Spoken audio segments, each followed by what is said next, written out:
So this is my usual intro. I usually start off by saying, hi guys, this is Jiggy, a portrait and wedding photographer from the Philippines, and welcome to the channel. But here's the irony. Up to this point, I don't think I've ever posted a video with regards to wedding photography, but that ends today.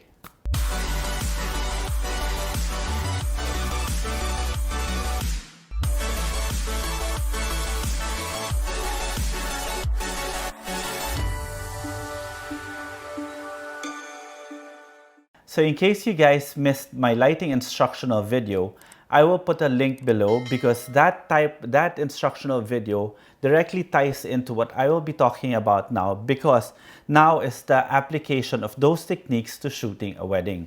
This video will be all about basically my entire shot list, all the lenses that I use, and my thought process whenever I'm shooting a particular scene. So let's start it off with this one. It's all in the details. Guys, take time to shoot details, but don't take too much time shooting the details. But like say, as I said earlier, there are some lighting techniques that I taught, and this is a practical application of that. If you see in this picture, I actually lit the shoes from left and right, and just had my assistant hold on to the tip of the shoe, and we photoshopped it afterwards to give that impression as if it was floating. And I shot this with an A7R Mark III 24-70 f4 at 1/40 f4.5 ISO 200. ISO 125. Okay, next, invitations. You know, invitations, it's a very, very easy thing to shoot. Maybe I'll do one video, particularly just how to shoot all these invitations. I put some light here and here, and I shot this with an A7R Mark III at 24-70 2.8 GM. I shot this one at f8 just so that I can get all the details right. ISO 2000. So this is a shot that we normally try to do.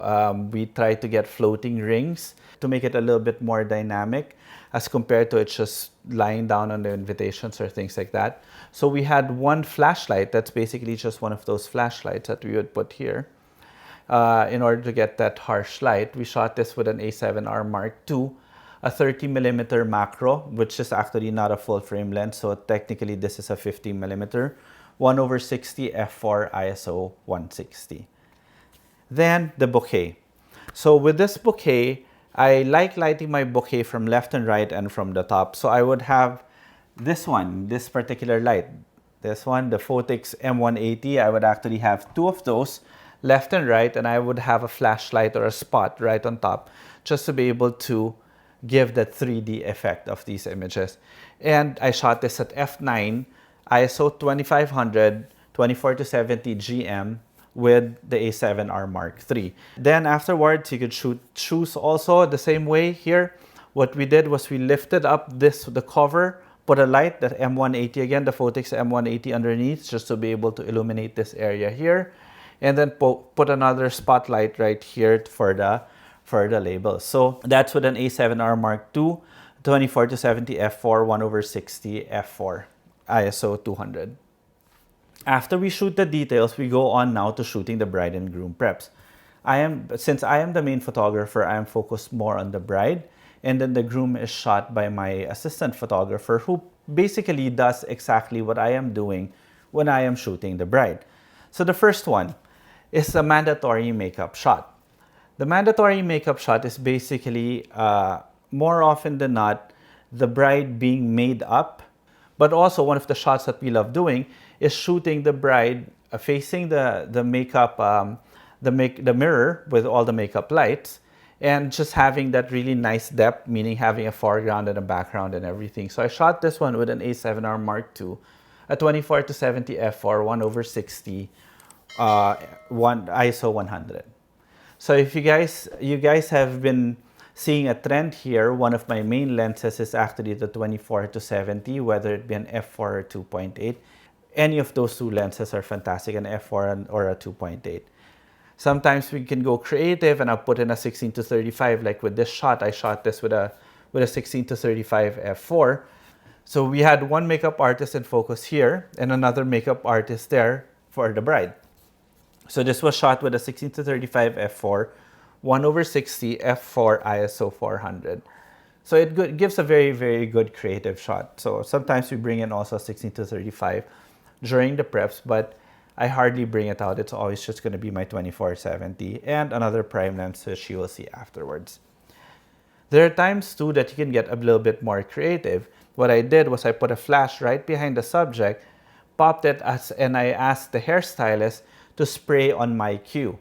So the moment then I underexposed the entire scene just to be able to get that nice ray of light from behind and all the aerosol sprays or aerosol to be seen. So I shot this with an A7R Mark III, the Sony Zeiss 51.4 at 1/125 f2.2 ISO 100. Since I popped flash, even though I was just shooting it at 1/125, everything will still be stationary, meaning it will be frozen. Next is you have to know the angles. What do I mean by this? It's not about the angle of your camera shooting from low or above or all those things. Knowing the angles for me when I'm doing my preps photos is that I have to know the angle of my bride. So if I know the angle of my bride is on the right side, the entire time I will just be shooting the right side. In other words, I will position her with the light coming in from the short side to favor her proper angle. As with this case, her angle is her right side. So notice this next 5 images. 1, 2, 3, 4, 5. All 5 images that I shot of this particular bride were shot with me favoring the right side of her face.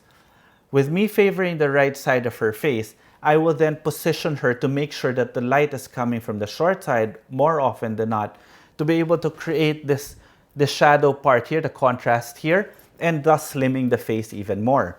So this one was shot with my second favorite lens. My favorite lens for wedding when I'm doing my wedding preps is a 24-70 2.8 or f4G. 24-70 2.8 GM or the 24-70 f4. And this is my second favorite lens, the 85mm 1.4 GM for my portraits. So this was shot with an 85 1.4 ISO 100, shutter speed 1/500. I really positioned this chair here to favor her right side. Next shot, again, I'm favoring the right side here. This was shot again with an 85mm. I put another light here just to be able to give this highlight over here. Then, even with the wedding gown here, and having this moment with her friends, I specifically posed them in such a way so that she would favor again her right side. The light will be coming from the short side, giving that beautiful contrast here. Then I just let them be. So what I did was I told them, okay, stay here and then do your thing. Have fun, enjoy, and we would just document whatever it is that's happening. But we are documenting it in such a way that we are putting them in good light and favoring the angle that they like. So again, I shot this with a 24-70 2.8 GM with an A7R Mark III. So this time I had her facing the window, played around with the veil, shot it at an 85 1.4, just kept the eye in focus to give this very serene look. So all these photos that I'm showing you guys today is basically part of my shot list. Day in, day out, we will try to get images very similar to what I am showing. And then eventually we would branch out to more creative shots, but this is a staple that we expect all our weddings to have. So again, 85 1.4. And then last but not least, this was the same scene from here to here just by shifting the light. If you guys want to see how I shot this particular image, I'll post another link below. It's called How to Create Dramatic Photographs Anywhere. That's how I shot this image, again with an 85 1.4 ISO 1000 f1.4. This was shot with artificial light also.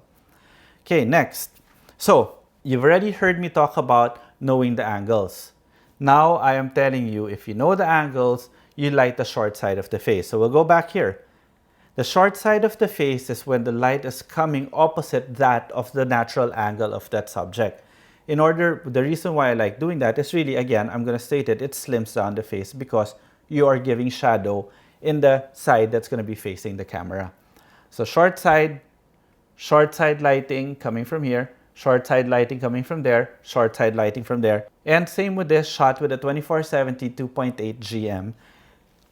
I positioned her right there so that I can open this curtain and give that light here and lighting the short side of her face while she is contemplating her wedding gown. So I try to mix emotion with the way I would light. So if I'm going to light it bright, she has to be smiling, she has to be very happy. But when it's not about lighting it dark, but when I'm creating that mood of intimacy, her expression also has to be intimate. Same as this one, but this one she's smiling because it's bright light. This one is more intimate, so she's more intimate. And this one, again, is more intimate. So your mood and your poses should go hand in hand in order for you to create that properly moody image or properly bright image. So 24 to 72.8 GM. And then here, with men, it is nice to be able to shoot them with harsh light because harsh light tends to give more masculinity to men. So I shoot women with soft light, but I shoot men with harsh light, or I can shoot men with harsh light just to be able to create, again, this mood that we are looking for. I shot this one though with a 50mm 1.4 with the A7R Mark II. Okay? And then here's another one. Same lighting pattern as this one on the right side, though I supplemented it with another light coming from here. Next, the mandatory hair down. More casual. She's not in her wedding dress yet. She's just going to be in her robe. Very relaxed. It's more of also setting the mood, the fact that she's going to be getting married. So it allows us to capture how excited she will be or that feeling of anticipation that she's getting. So I shot this one with a 51.4, which is my third favorite lens for wedding prep. So it's a 24 to 70 and 85, then a 50. My 50 is good for, the semi-wide shots. So I shot this at 1/60 ISO 250. So I used this light coming here. I purposely overexposed that and added another light here just to balance it out a little bit. This one was shot with an A7R Mark III with a Zeiss Batis 80mm 2.8. So when you have the time for the mandatory hair down, be as creative as you can be. So I shot this with a light coming from here, the Phottix Indra, popped on her face, underexposed the scene, just played around. Next, again, I shot this one at f20 in order to get the full power of my flash. I had a flash coming from here for the natural direction of the light. I wanted to control my highlights. That's why I popped in another flash and controlled my shadows there. And again, you could play around during the mandatory hair down. I had a flash popped here and just played around with this one, shot with an 18mm 2.8 Batis again at f18 ISO 100. I think for the flash, I only used the Phottix Mitros for this one. Now, this is going to be more than 10 minutes, this video, so I'm going to stop it here. And I hope you watch a second part of this series, which I will be uploading a few days after this particular upload. Okay, so I hope you guys enjoyed that video, and don't forget, if you like it, please subscribe to the channel, and while you're at it, click that notification bell. And if you want to see more of my photos, you can find me at Jiggy Alejandrino on Instagram or on Facebook, Jiggy Alejandrino. Okay, so watch out for the next video.